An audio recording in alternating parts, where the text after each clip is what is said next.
Good day, investors.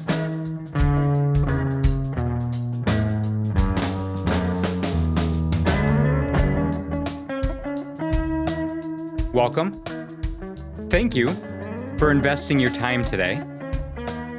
Because we know that time, our most precious and limited resource, is being invested all the time. We are going to invest our time and attention into diving deeper into the concepts that make up the philosophy of everything is investing. We spent the past 3 episodes on wealthy versus poor mindset, and here is what we are going to do from here. We're going to continue laying the foundation. For the next number of episodes, and really for the foreseeable future, I'm going to be taking us through a number of key investment concepts and tools. Yes, applied to money investing, but mostly applied to life investing, as we do. Those concepts are things like diversification, rebalancing, benchmarking, asset allocation, opportunity costs, trade-offs, liquidity, risk, asymmetric return profiles, time horizon, a few other topics, many subtopics of those. I hope that sounds as exciting to you as it does to me. And if they sound like boring finance things, I think that you'll be pleasantly surprised about how much they apply to life beyond money. Because even somebody like me, a portfolio manager of money, has to admit that money is not the most important part of how we invest. It is a big part of it. It's important. But all this investing we talk about applies to life. And life covers a lot of important things, last time I checked. We are going to focus on the purpose of investing well, because we know how important it is to ask the question, for what purpose?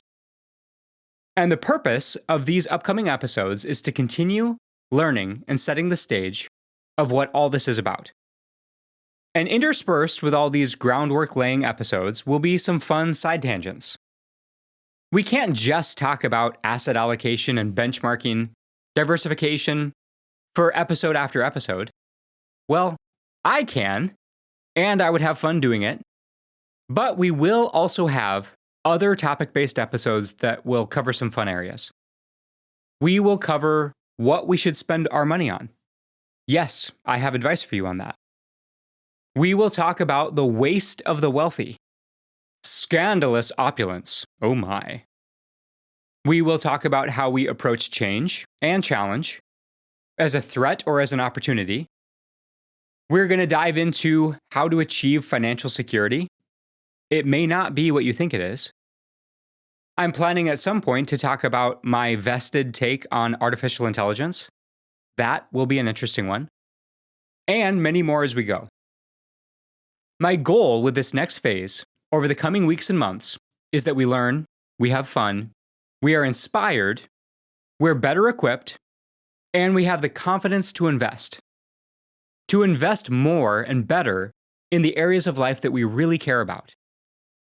And if I do this well, you'll learn a whole lot about financial concepts and portfolio management tools and strategies, but not just because I'm talking about money management the whole time, but because we are applying it to life.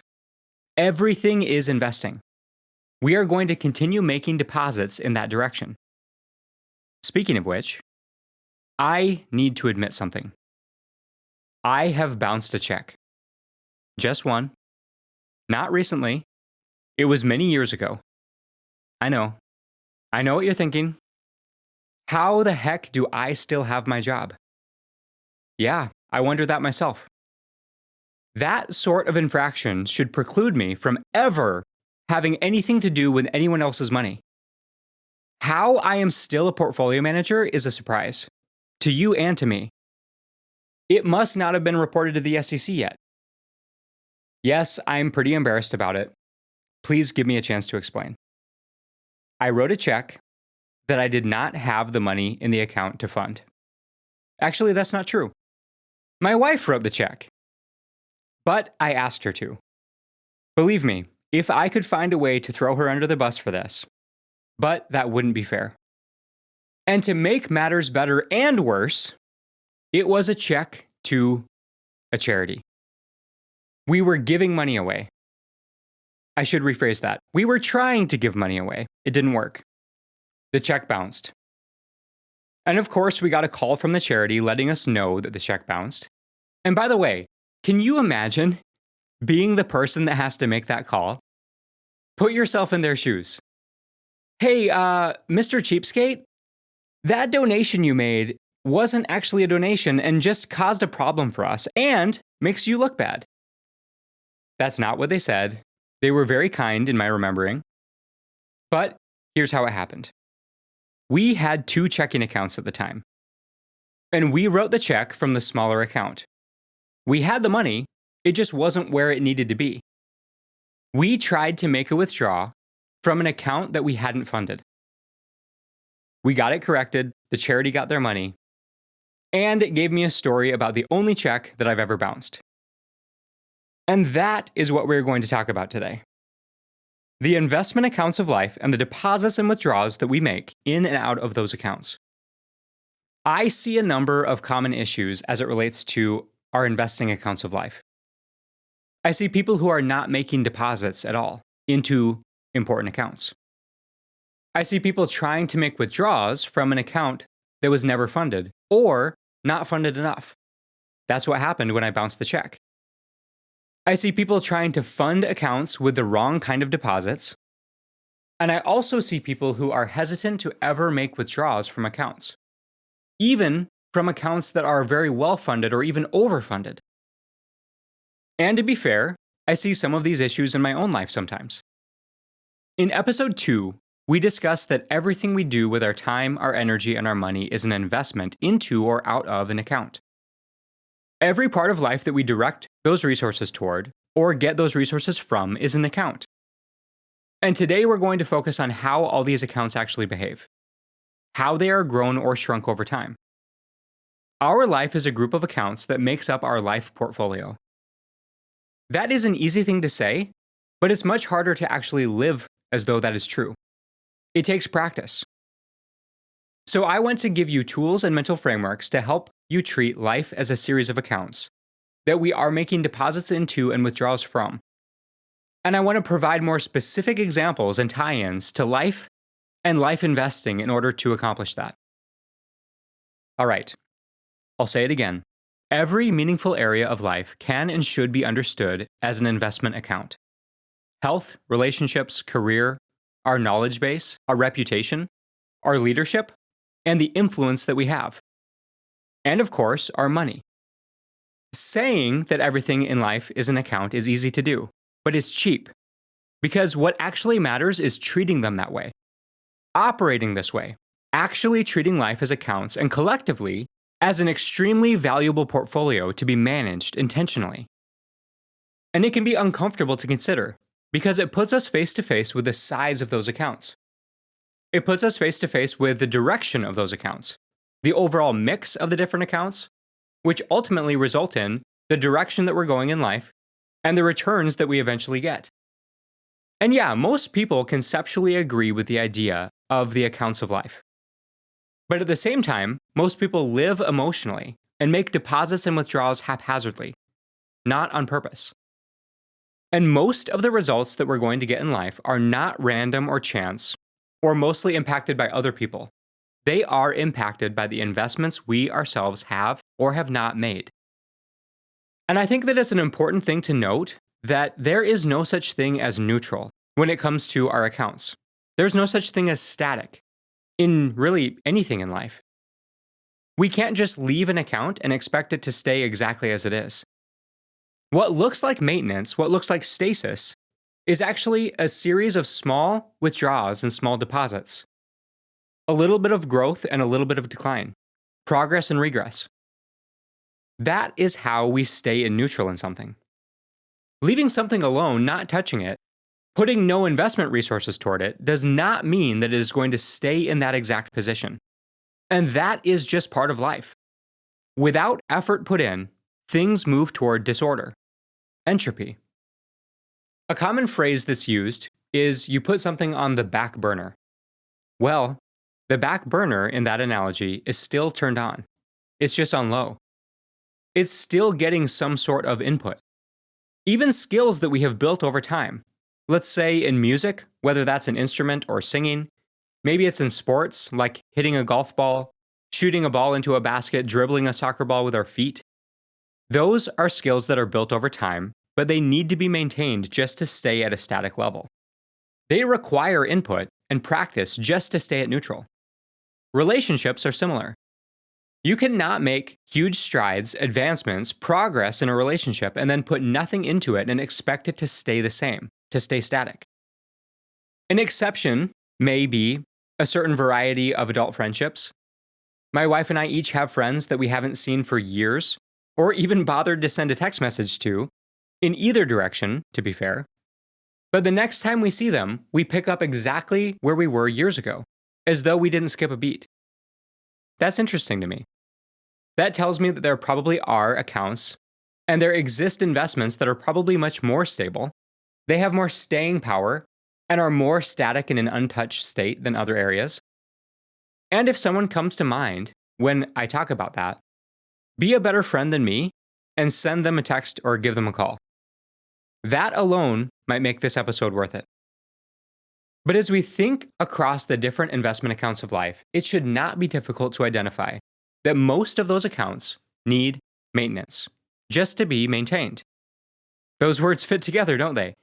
Because maintenance is not a neutral word. It is a word that describes action. And of course, the way that we maintain or grow or shrink an account is the direction of and combination of our investment macros of time, energy, and money. Macros in means the account is growing, and macros out or uninvested means that the account is shrinking. Any account, depending on the balance, depending on what we have invested toward leading up to that point, if we no longer touch it, is not just going to stay static. Most of the time, in that case, it's going to shrink. But depending on the deposits that we've made and the account balance that is there, it could continue growing. See, stasis not existing in the absence of deposits and withdrawals does not just mean going down. It could also mean continuing to grow. Because if we have made deposits into an account for long enough and grown that account large enough, that account takes on a life of its own. That is called compounding. And that is achieved in a positive or a negative direction, depending on the deposits and the withdrawals that we make. An account can get to a point where it can support itself and sustain itself with very little additional deposits from us, maybe even no additional deposits. And it is possible to build an account so large that it compounds so much that it can support ongoing withdrawals even in the absence of subsequent deposits, and even keep growing. The easiest and most direct example of this is with financial portfolios. Most of my clients, who are all high net worth, wealthy people, do not make deposits into their accounts because most of them are living off of the financial portfolios that they have built. And despite that, all of those portfolios are still growing. Not every day or every month or even every year, but over time. And many of my clients are living on millions of dollars per year from their accounts, from their portfolio. And their accounts are not just able to support that, but they are able to support that and continue growing. Often substantially grow year after year, even though millions of dollars are being pulled out. And that is because those accounts were built to a substantial size by being invested in for long enough and with enough resources behind them to get them to that level, to be able to support ongoing large withdrawals. And the key here is not just that those accounts were built to a large size, but that the balance of those accounts remains invested, and remains invested in the right things. In this case, mostly quality businesses, where the work is still happening behind the scenes. It's not just a pot of money. It's a pot of money that is working for them, because it is invested in appreciating assets. And my clients don't have to do any of the work anymore. And I believe that this compounding reality and possibility is not just unique to money. I believe that the same account balance that can be grown and achieved to the point that it can pay dividends and continue to accumulate through appreciation of those investments made and support ongoing withdrawals exist in other areas of life. I have seen those accounts that exist in areas like our physical health, in our relationships, the very important account of our reputation. And a large account balance doesn't just provide you with resources. It gives you an incredible amount of resilience and the ability to weather downturns and volatility. We can see, or at least imagine, this pretty easily when it's applied to money. A bigger account can handle the ups and downs better than a smaller account can. And this is powerfully true in other areas of life. A health account that has been invested in consistently, deposits of exercise, healthy nutrition, will be able to weather the downturn of an injury or an illness much better than an account that has been underfunded. Our relationship accounts that get consistent investment, mostly deposits of time and energy, can better handle the ups and downs that come with relationships. Volatility exists as a matter of course in life. It is going to have ups and downs. The balance of an account in life and how it is invested is why two different people can make the same mistake or have the same crisis, and one of them can recover easily and the other one implodes, doesn't recover, and experiences loss after loss after that. Accounts that are properly invested are a buffer against volatility. It doesn't prevent it. It enables us to deal with it. To touch on this more, one of the most important investment accounts that we have is our reputation. Not just our expertise or our success, but the trust and the credibility that we establish. Our reputation is whether people know that we can do what we say we can do, whether people know that we can be relied on to follow through, whether people know and believe that we are a good investment of their resources, whether we get the benefit of the doubt, whether or not people know that they can count on us to follow through, whether they know that they can count on us to be honest and treat people well. Our reputation is possibly the most important thing that we invest in our lifetime.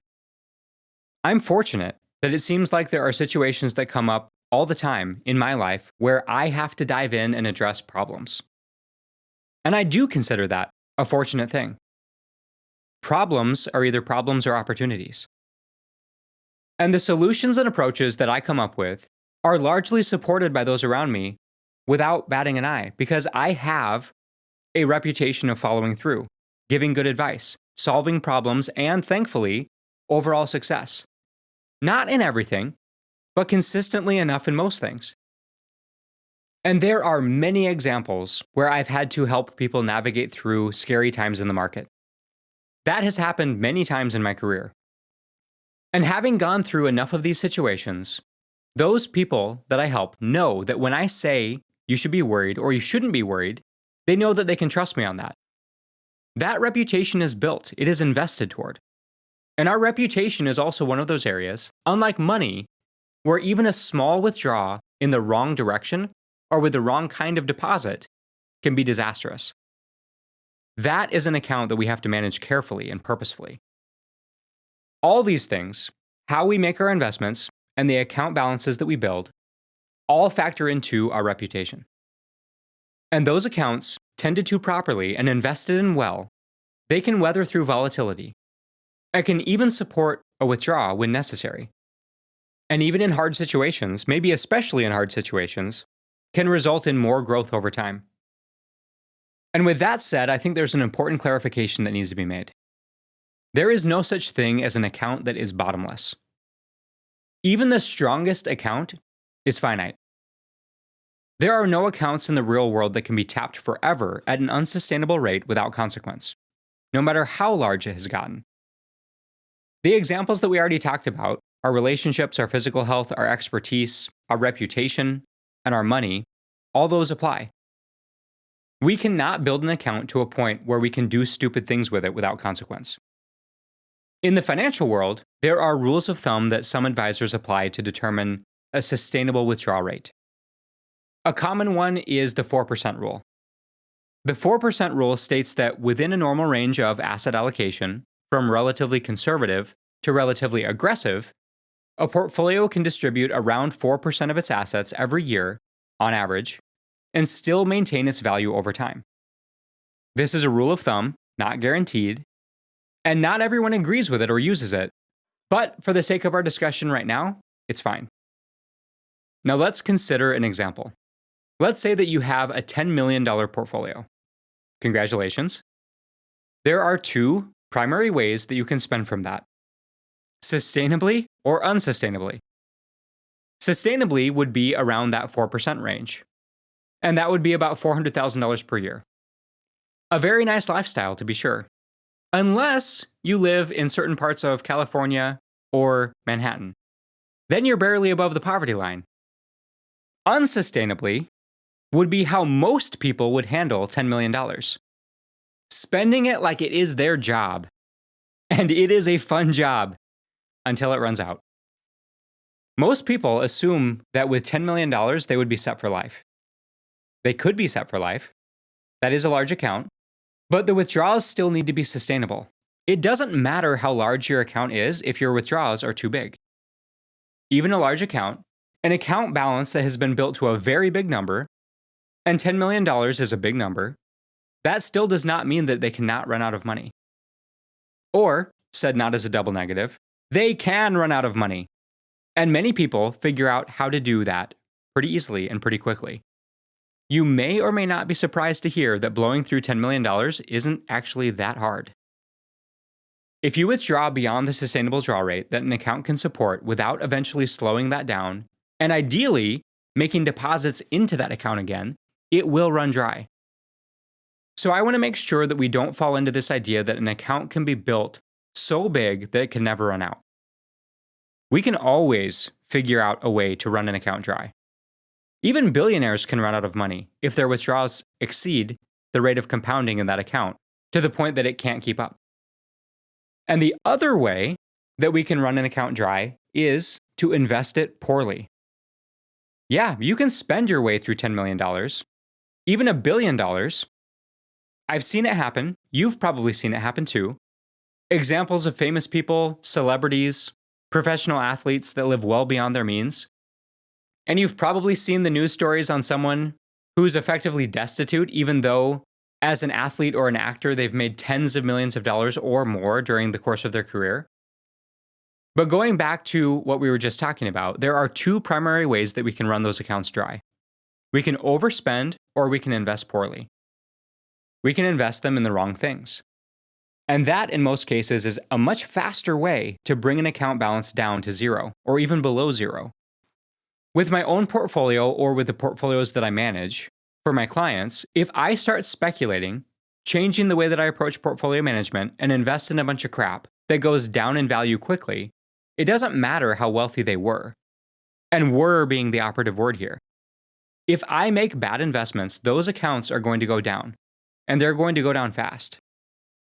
And that, of course, is also true with investing across life. All the accounts that we have are finite, even if built to an incredible size. We do not have bottomless accounts that can be tapped into forever without consequence. And we do not have accounts that are big enough to withstand being invested poorly in the wrong things. Even a huge account can be completely wiped out, brought to zero, with what may seem like one small withdrawal. For instance, someone in my position who manages money professionally, getting caught stealing any amount of money. It didn't matter that it was a little or a lot. That is a withdrawal that brings an account balance of trust, of the ability to credibly do that job, to zero.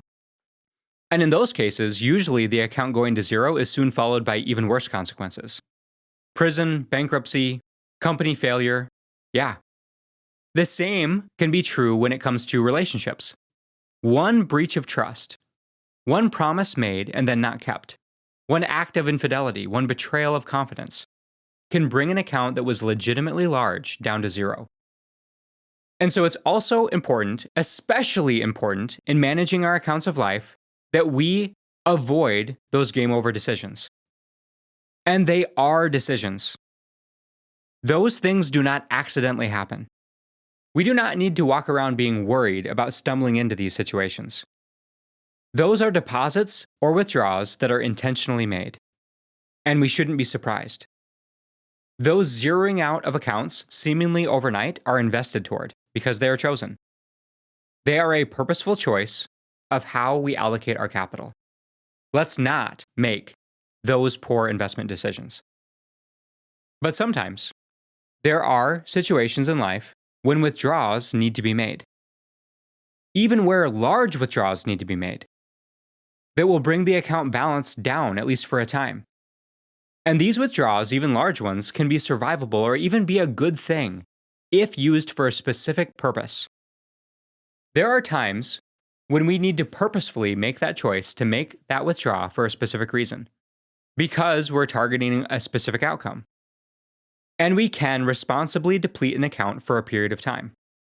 We are allowed to make withdrawals when needed, especially if we have built an account balance up to that point of being able to handle it. But those withdrawals need to be on purpose and for a purpose. And then we need to get back to letting that account grow. And that's only possible if the account was big enough to begin with. And when it comes to money, we can get accounts to a point where they can support ongoing withdrawals in the absence of deposits indefinitely. That is what successful retirement looks like.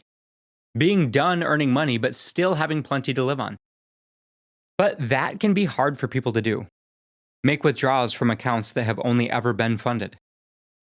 One of the most challenging and disorienting times of life for many people is when they go from working for pay to living on their investments.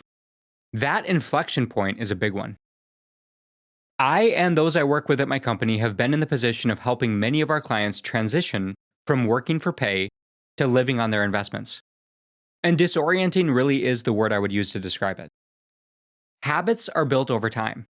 And for the vast majority of my clients, their habit has been to work, to save, and to invest, not withdraw. But they have to get comfortable with that, because that's what it's there for. Otherwise, why did they build that account up to such a strong balance? It is a time of transition, and spending, or more accurately making withdrawals, can actually take practice, believe it or not. You may be saying to yourself, heck it does. You give me that big fat account balance and I'll show you how easy it is to spend it. That, my friend, means that you have a different sort of thing that needs practice.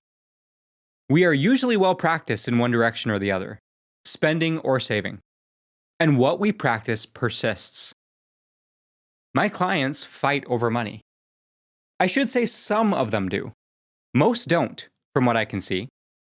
Rich people are people too, despite what you may hear. And they have disagreements over money, even when there is an abundance of it. But you might be surprised at what they fight about. Because often, what they fight over isn't spending too much. I would say more often, it's over not spending money.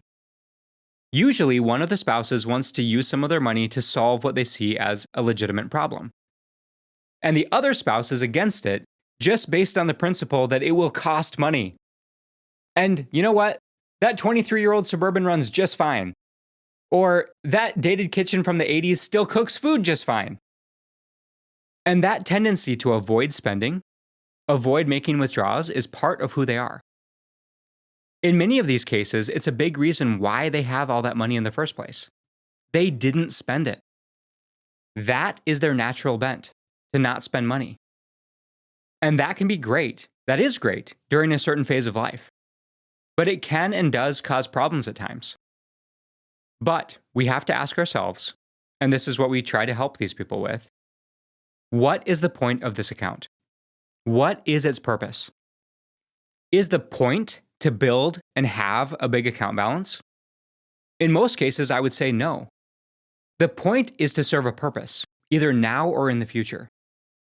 And an example of this that is very front of mind for me right now is that my wife and I are building a house. It has been quite an experience, a really wonderful experience, to work together on something like this. We designed this house together. Every single thing in that house that exists was specifically not just chosen by us, but placed there by us, designed to be that way. And it has been so cool to do it together.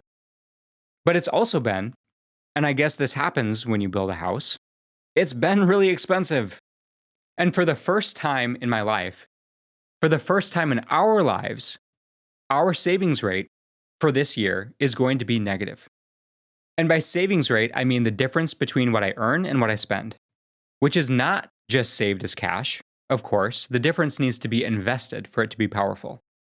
But again, for the first time since we were in college, this year, our investment rate is going to be negative. We're pulling more money out than we're putting in. And those withdrawals have been planned for. And considering that this is a home building process, there will undoubtedly be things that I don't see coming. There already have been.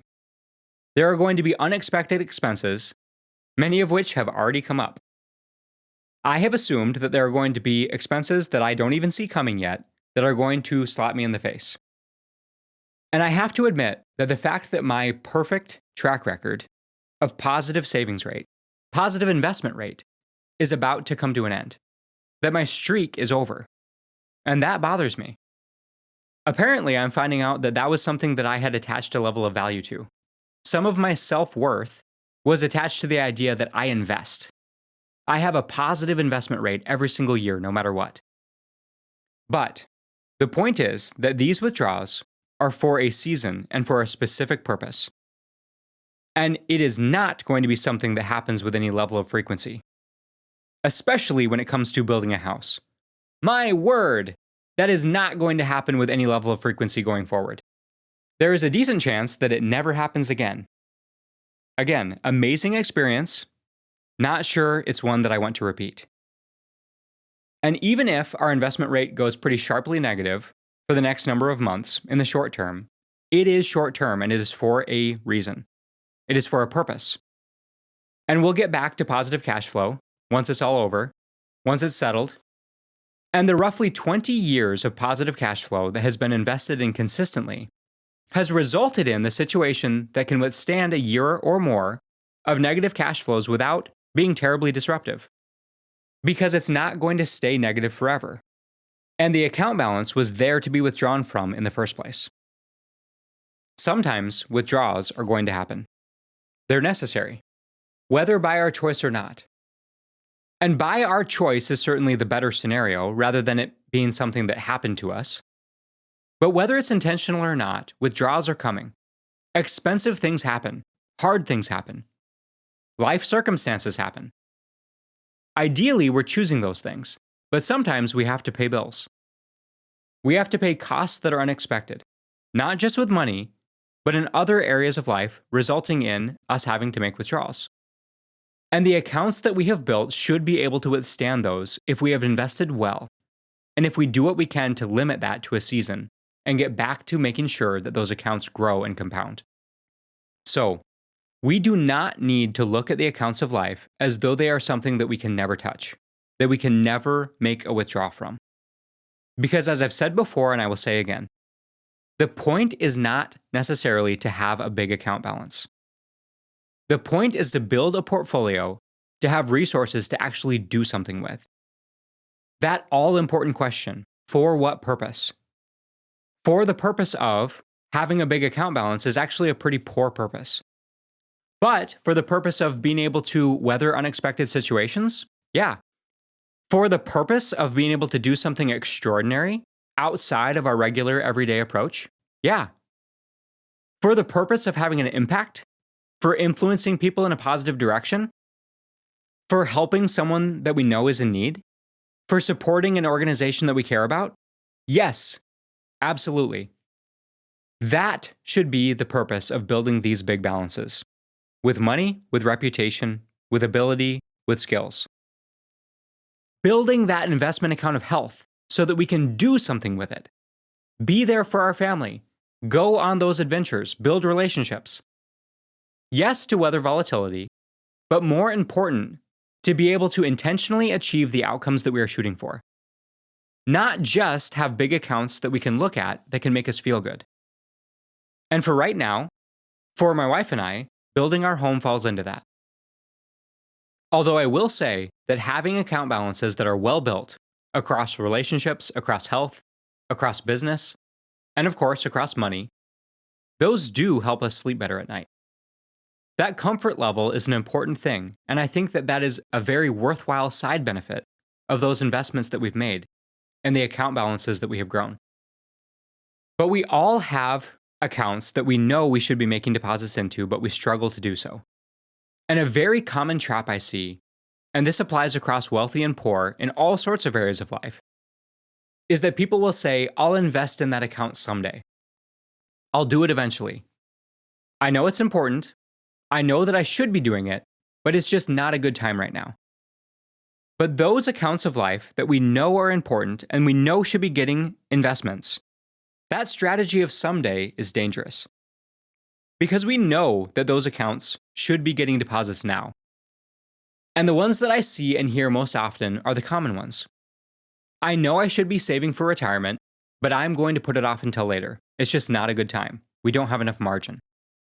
I know I should be investing in a healthier body, but I'm just too busy right now. I'll do it someday. I know I should be investing in these important relationships. I should be investing time, energy, money with my wife, kids, but I'm going to put it off. I'll do it later. I know I should be giving to the organizations that I care about and supporting them with my time and energy and money, but I just don't have enough right now. The someday investment strategy does not have good returns. Not just because the account may stay at or near zero, but because life happens and withdrawals are going to be required at some point in many of these accounts. And if there is no account balance there, there's nothing that can be withdrawn from. Those account balances will not be able to fund a withdrawal. It won't have the capital to support what is needed. Or, even worse, the withdrawal does happen and the account goes negative and then starts compounding in the wrong direction. And this happens, not just with money, but probably more commonly with relationships. I think relationship capital is one of those areas that is very similar to money in this way. Money is unique in that, unlike time and energy, money can go negative. It can go below zero. Relationship capital can also go negative. And a zero balance isn't always a bad thing. If you are listening to this and I don't know you, our account balance is zero, at least from my perspective. Maybe because you've been listening to me and you're going to continue to, I'm starting to build a bit of an account balance with you. But if I don't know you, our account balance is probably zero, and that is not a bad thing. It just is. It might be great to build an account balance with you, but there has to be that two-way directional investment in a relationship for that to happen. So having a zero account balance does not necessarily mean it's bad. But when you know someone, when you are in relationship with someone, I don't think that a zero account balance exists. It is either positive or it is negative.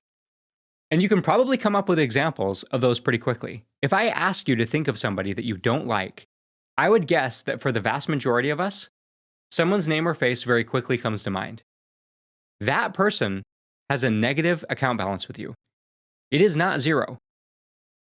The point that I'm making is that with accounts that are important to us, but are not getting deposits, those accounts are underfunded. And there will likely be a time when a withdrawal from an important account is going to be necessary. At that point, there's either not going to be the resources there to support it, or it's going to go below zero. In some cases, that attempted withdrawal is going to bounce. But in the worst scenario, the account will be overdrawn. And if the account goes negative when that withdrawal happens, that will put the account into negative territory, which makes it harder just to get back to zero. And if that negative number gets big enough in the negative direction, it starts compounding on its own. And it will take a much greater effort to bring you just back to neutral. We do not want that. When it comes to money, we may think that starting at zero is rock bottom. It is not. Starting tens of thousands of dollars in credit card debt, that is closer to rock bottom. In that case, starting from zero would be wonderful. We all have a reputation. If you have invested toward a bad reputation and you want to turn things around, you are not starting at zero. You're starting with a negative balance. In business, this applies just as directly. Starting from zero is when you start at the beginning of your career, or when you start a business, or when you're just out of school. That's a case where zero is actually a great place to start. But an account balance that has been invested in the negative direction, just trying to pull that up from below zero is much, much harder. Let's look at how this applies on the physical health side. Let's talk specifically about our metabolism. That's an area where, depending on how we have invested over a long period of time, it can either handle regular or large withdrawals, or it can't and will result in negative compounding in the wrong direction. Now let's imagine the winter holidays. Let's say you go through Thanksgiving and Christmas and New Year's, and you come out the other end 3 or 5 or 7 pounds heavier. Well, first of all, it definitely could have been worse, couldn't it? Let's be honest. Some people might get to the new year with the scale only up 5 pounds, and they jump for joy. Well, they may not jump quite as high because of that extra weight. I'm going to get myself in trouble. But still, it's a minor win. It could have been worse, right?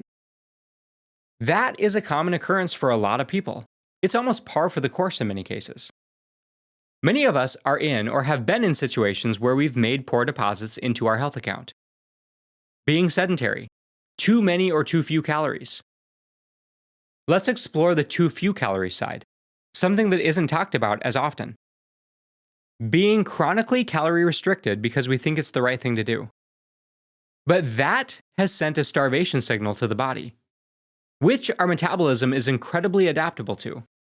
So therefore, the metabolism slows down as a result, and results in a situation where we are undernourished but still overfat, because we're not sending the signal to our body to build and to grow and to adapt, because we're sedentary and we're poorly fueled. We're sending the signal to our body to be in starvation mode and try to hold on to anything that we give it. And most of the time, we're giving it poor quality nutrients. Let's take a look at what happens as a result of the investments that have been made in that direction. When extra calories hit the system, let's say during a time like the holidays, we have trained our body to be in starvation mode, and our body has nothing else to do with those calories. Because we are not moving intentionally, we're not sending the proper growth signal, so it just grabs everything that it can and stores it as fat. Whoops, not what we wanted. And this is often the case with people who are chronic dieters, who are always trying to restrict calories. Maybe they're eating very, very little on a daily or weekly basis, but since they've not taken the right steps, that has resulted in a situation where when they do get calories, their body will hoard them and do what it can to store them as fat.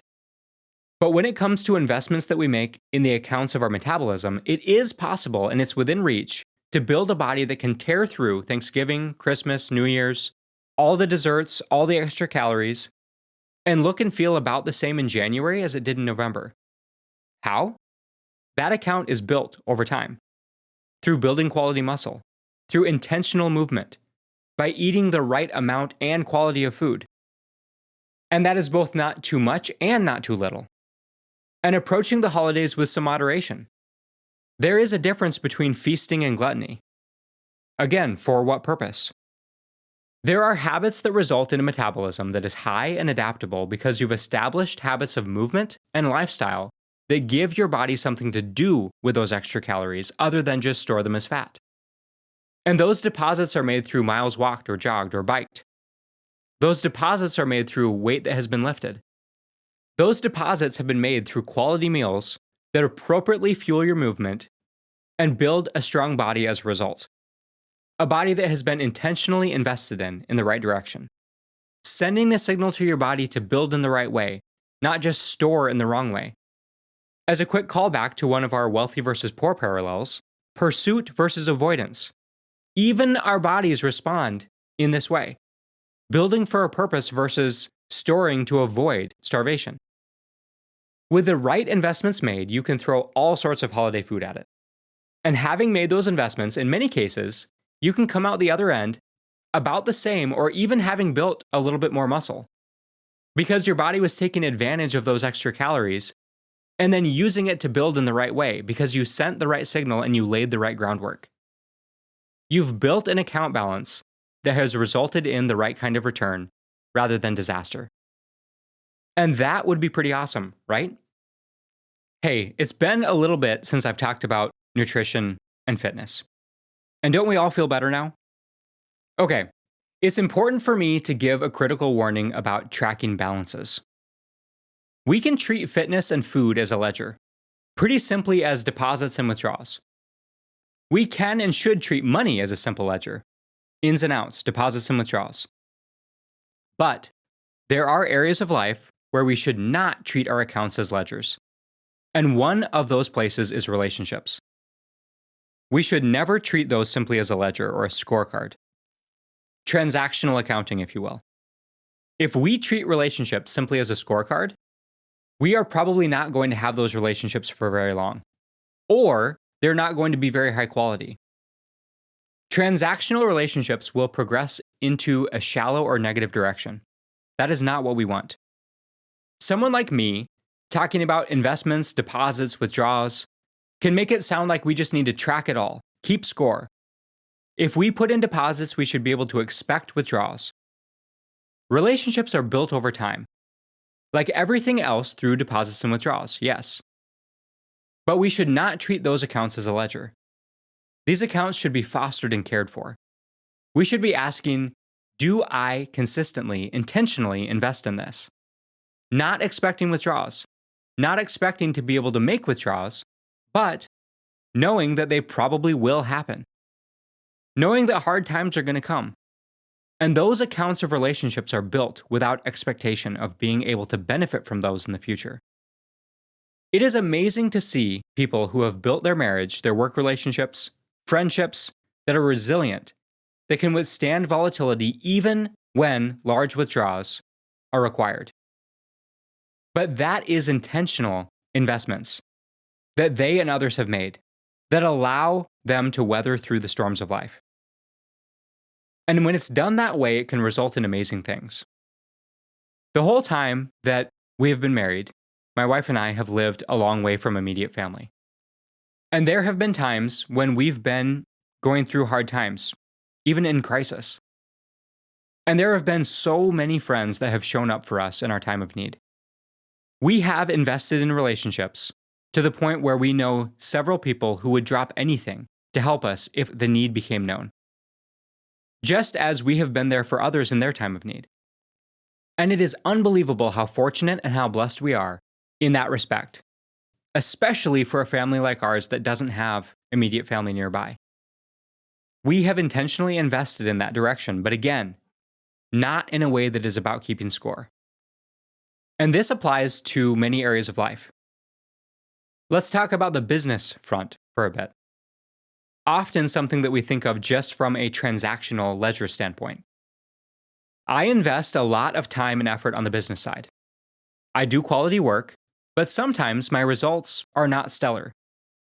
And when my results fall short for a period of time, that is seen by the people I work with as what it is: a season, a blip on the radar, a bump on an otherwise pretty straight path.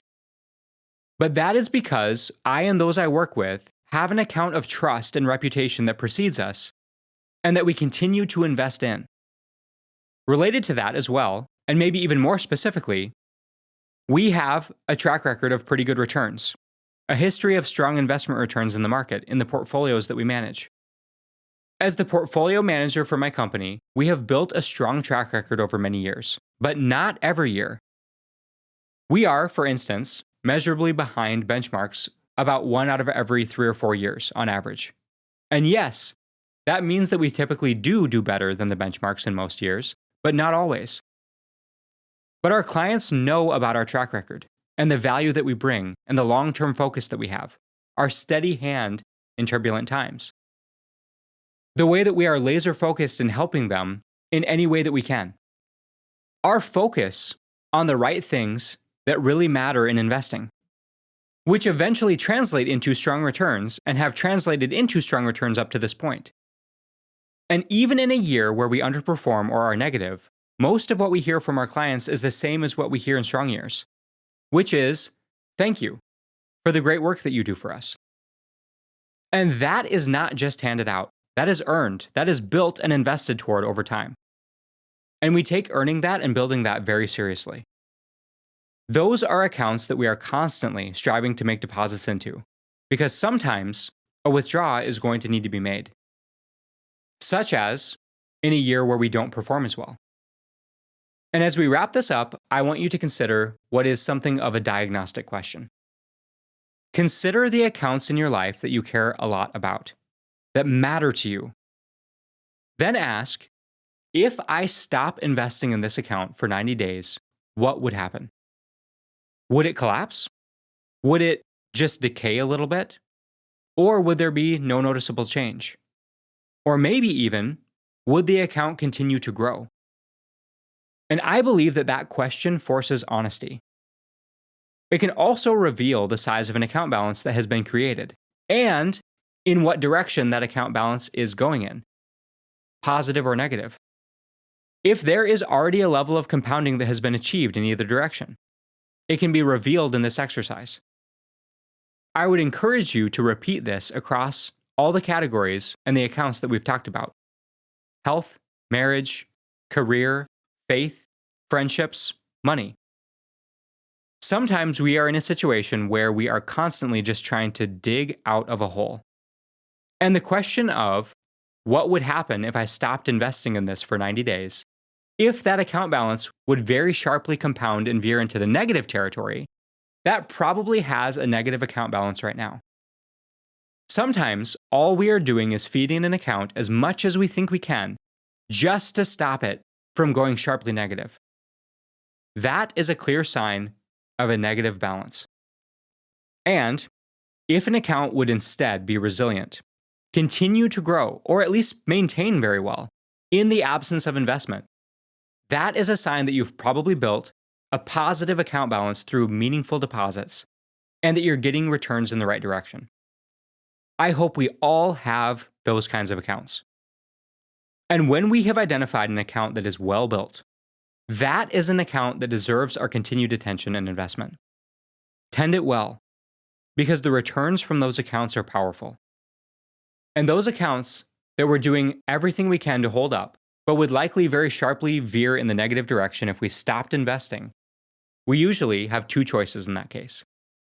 What we tend to do is keep throwing resources at it, hoping for better outcomes. But that probably is not going to work. It hasn't worked so far. Our two choices are to change our investment strategy or to reallocate elsewhere. Consider our discussion on investment macros from episode 3. Maybe we're investing the wrong mix of macros and our mix has to change. Or we need to close the account. A project that should have been canned months or years ago. A friendship that just zaps the life out of you. An organization you volunteer at that refuses to get its act together. Sometimes we need to close the accounts and stop funding them. Okay, we spent a good amount of time today talking about accounts, the balances that we carry, the investments that we make intentionally or unintentionally, positive and negative compounding. Our account balances must be built before they are used. Withdrawals are part of life. They are going to happen. Withdrawals do not mean that we have failed. It means that we're alive. Failure in those cases is pretending that the account balance is there when it's not. Or more commonly, not investing intentionally to build the account balances that we know we should be building in the first place. We do not get there by accident. We earn it over time, deposit by deposit. Intentional withdraw by intentional withdraw. In the future, we'll talk more about how to measure these accounts, how to rebalance these accounts, how to make more deposits into the right ones and stop funding the wrong ones. But until then, consider that diagnostic question as it relates to your important accounts. What would happen if I stopped investing in them for 90 days? Okay, thank you for investing in yourself and in those around you. I will talk to you next time.